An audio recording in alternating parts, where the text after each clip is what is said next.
Since its first publication in novel form in 1951, The Catcher in the Rye has found itself on many a banned and challenged books list. Told from the perspective of a 16-year-old male, the book uses its fair share of explicit language and describes the questionable exploits of its adolescent protagonist. Despite its oft-deemed offensive material, The Catcher in the Rye remains hailed as one of the best novels of the 20th century and continues to be taught in many high schools here in the United States and around the world. Here in this excerpt from Chapter 6, our protagonist, Holden Caulfield, has a confrontation with his roommate, Ward Stradlater, about what Holden imagines happened during a date Stradlater went on with a childhood friend and crush of Holden's. This next part I don't remember so hot. All I know is I got up from the bed like I was going down to the can or something, and then I tried to sock him with all my might, right smack in the toothbrush, so it would split his goddamn throat open.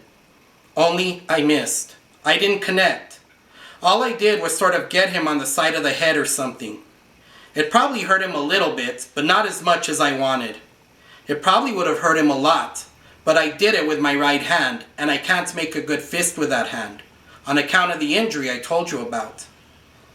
Anyway, the next thing I knew, I was on the goddamn floor and he was sitting on my chest with his face all red.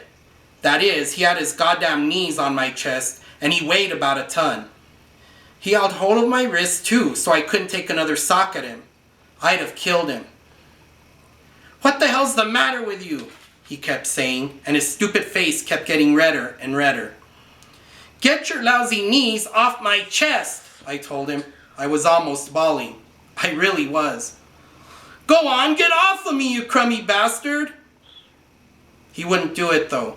He kept holding on to my wrist, and I kept calling him a son of a bitch and all for around 10 hours. I can hardly even remember what all I said to him. I told him he thought he could give the time to anybody he felt like. I told him he didn't even care if a girl kept all her kings in the back row or not. And the reason he didn't care was because he was a goddamn stupid moron. He hated it when you called him a moron. All morons hate it when you call them a moron.